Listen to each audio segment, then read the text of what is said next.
ஆட்சி நெருங்கி வந்து விட்டது. மனம் மாறி நற்செய்தியை நம்புங்கள். அல்லேலூயா. ஆண்டவர் உங்களோடு இருப்பாராக. புனித மத்தேயு எழுதிய நற்செய்தியிலிருந்து வாசகம். மகிமை. அக்காலத்தில் இயேசு தம் சீடர் 12 தம்மிடம் வரவழைத்தார்.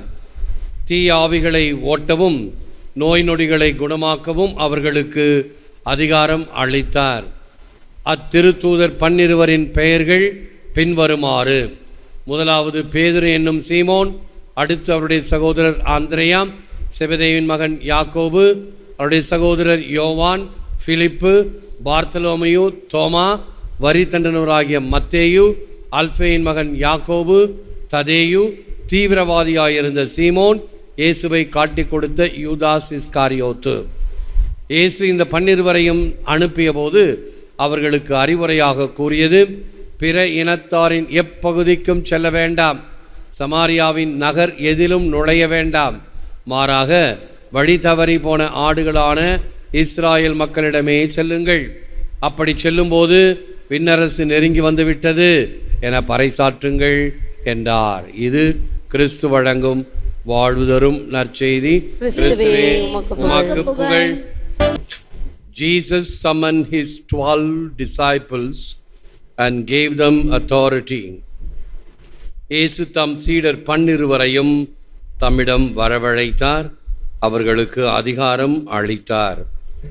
இயேசுவில் அன்பார்ந்த சகோதர சகோதரிகளே, அன்பார்ந்த தொலைக்காட்சி நேய விசுவாசிகளே, நிமோனிக் டெக்னிக் என்று சொல்லுகின்ற வகையில் 12 அப்போஸ்தலர்களையும் நினைவு கூறுகின்ற வகையில் சொல்லப்படுகின்ற 52 மேன் ஸ்ட்ரீட் 5J, ஜேம்ஸ் பெரிய யாகப்பர், சின்ன யாகப்பர், காட்டி கொடுத்த யூடாஸ், இன்னொரு யூதா ததேயு, ஜான், இந்த 5 பேரும் ஜேயில் தோக்குகின்ற 5 J's. 2 Peter, Philip, M for Matthew, A for Andrew, N for Nathanael, S for Simon and T for Thomas. 12 அப்போஸ்தலர்களை நாம் மனத்தில் பதிந்து கொள்ளலாம். Matthew, a despised tax collector; Simon, a patriot zealot.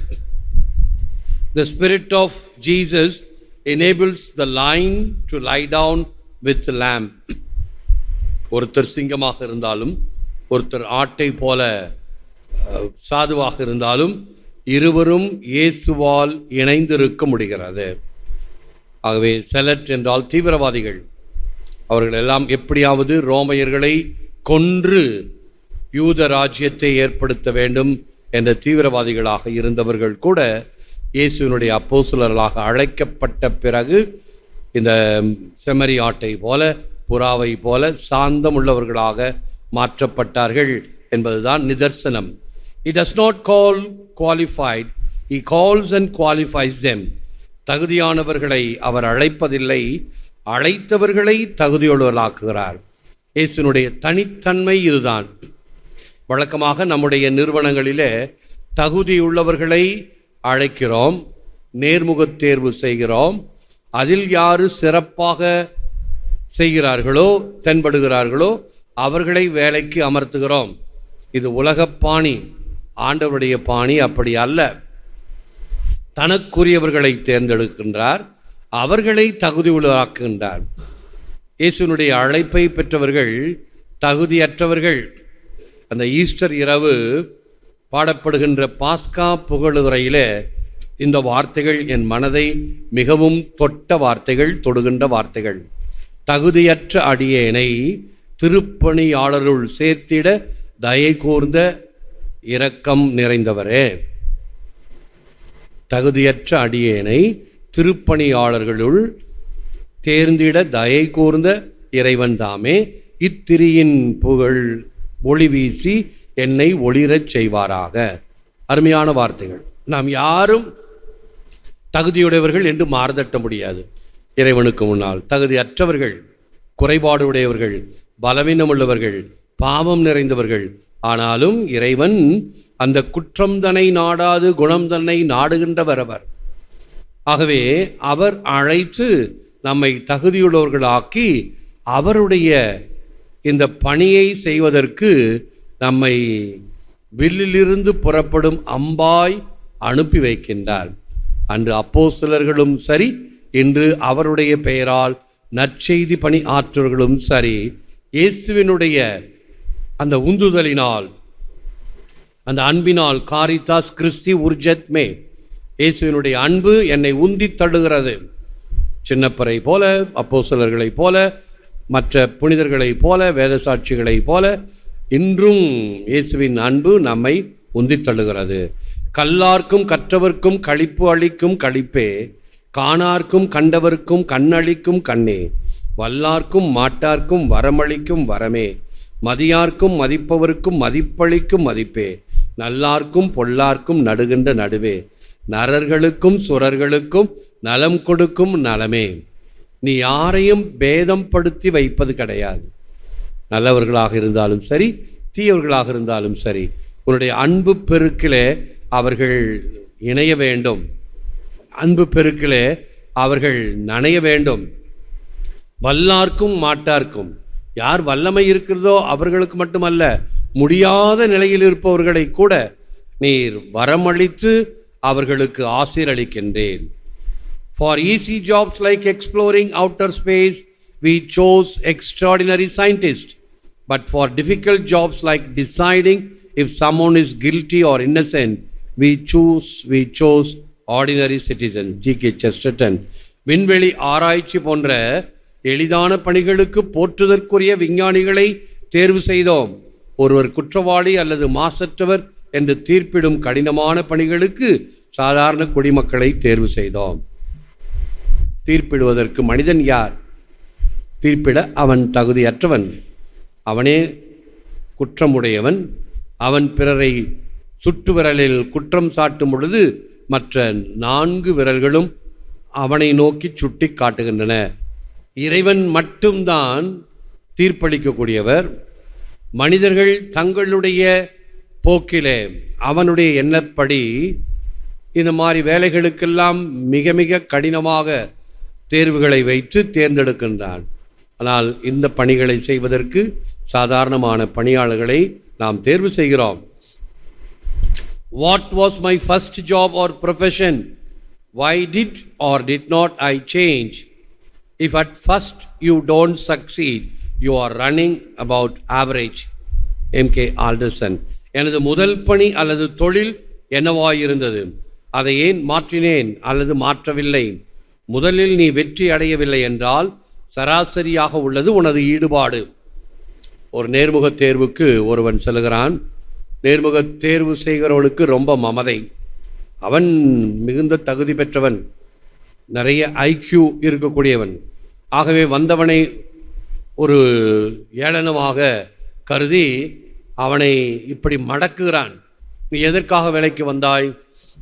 அவன் மேலங்களையும் பார்க்குறான், என்ன சொல்கிறதுன்னு. வேலையில் ஒரு திருப்தி வேண்டும். சரி, நீ ஏற்கனவே செய்து கொண்டிருந்த வேலையில் திருப்தி கிடைத்ததா? இல்லை. அப்படி என்றால் நீ இங்கு வேலை செய்யும் பொழுது திருப்தி கிடைக்கவில்லை என்றால் விட்டு விட்டு செல்வாயா? மறுபடியும் யோசிக்கிறான். ஏற்கனவே எவ்வளோ சம்பளம் வாங்கின? இவ்வளோ சம்பளம் வாங்கின. சரி, உனக்கு அதை விட இப்பொழுது அதிகமாக தருகிறோம். அடுத்து வேறு இடத்தில் அதிகமாக சம்பளம் கிடைக்கிறது என்றால் விட்டு செல்வாயா? யோசிக்கிறான். அப்படின்னு தயங்குறான். நீ சொல்வதில் உண்மை இல்லை. கண்டிப்பாக எப்பொழுது நீ இப்பொழுது விட்டு வந்திருக்கிறாயோ அதே போன்று எங்கேயும் விட்டு விட்டு செல்வாய் என்று சொல்லுகிறான். இல்லை, உன்னை நாங்கள் தேர்ந்தெடுக்கப் போவதில்லை என்று உதறுகிறார்கள். அடுத்தது ஒருத்தன் வரான். அவன் விடாக்கண்டன் கொடாக்கண்டன்.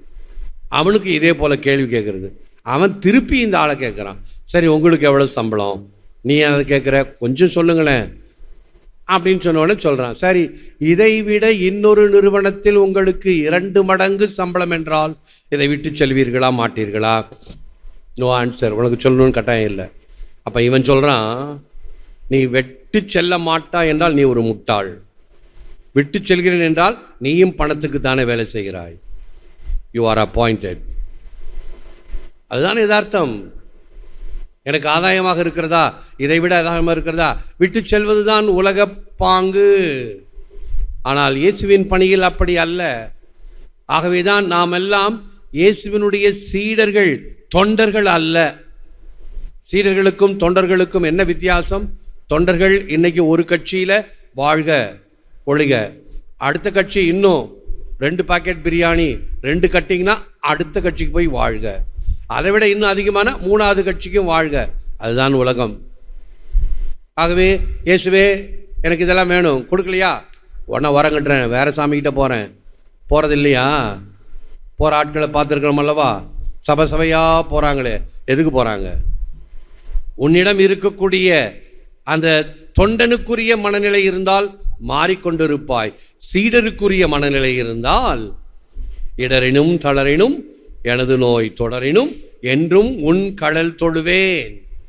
எனக்கு என்ன இருந்தாலும் சரி, ஆண்டவரே உன்னுடைய பாதத்திலே அமர்ந்து மரியாளை போல உன்னுடைய அமுத வார்த்தைகளை, வாழ்வு தரும் வார்த்தைகளை கேட்டுக்கொண்டு இருக்கக்கூடிய சீடனாக, உமது அன்பு மகனாக மகளாக, உம்முடைய மந்தையில் ஆடாக நான் இருந்து உம் குரலுக்கு செவிமடுப்பேன் என்ற ஒரு மனநிலை, உறுதியான மனநிலை நமக்கு இருக்க வேண்டும்.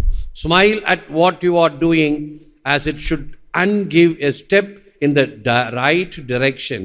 If you feel your daily routine should be slightly attuned to God's intentions. புன்முறுவலுடன் உனது பணி செய். கடவுள் திருவிழப்படி உனது அன்றாட பணிகள் சரியான திசையில் அடியெடுத்து வைக்க வழிகாட்டும். Don't forget to smile. செய்ய வேண்டும், கடமை உண்டு, பொறுப்புகள் உண்டு, அதன் கனாகனம் இருக்கக்கூடும், அவைகளை மகிழ்ச்சியோடு ஏற்றுச் செய். கோபம் வருவது கோபப்படணும், அது அறக்கோபமாக இருக்க வேண்டும். ஏனென்றால் சிலருக்கு இந்த அன்பு மொழிகள் புரியாது. இந்த அன்பு மொழிகள் புரிய வேண்டியதில்லை என்றால் சாமதான பேத தண்டம் வேதத்தில் சொல்லப்பட்டிருப்பது தானே. இவைகளெல்லாம் ஆகம முறைகள். சாமதான பேத தண்டம் பல வகைகளிலே, கடைசியில் முடியலையா தண்டம் வந்து தீரும், வர வேண்டும்.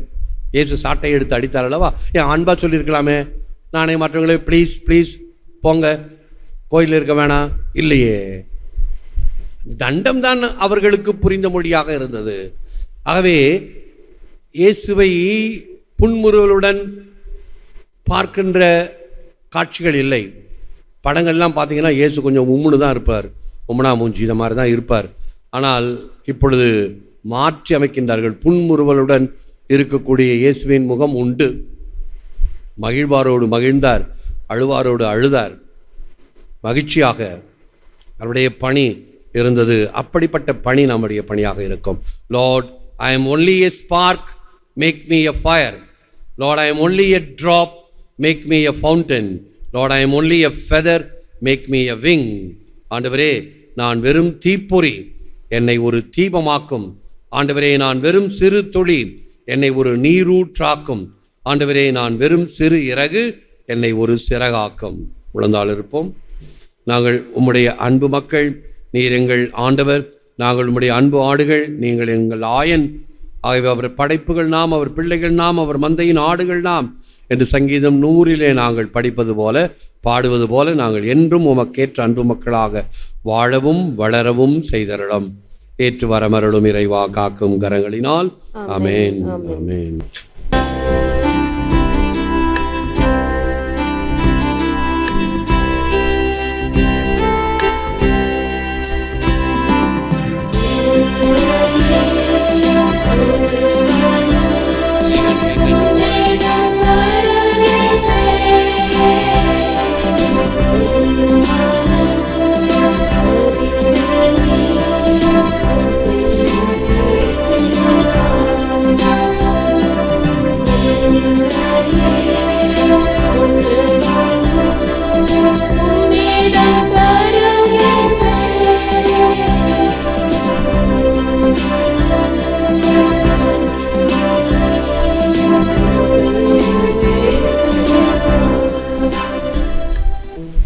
பிதாசுதன் பரிசுத்த ஆவியின் பெயராலே ஆமென்.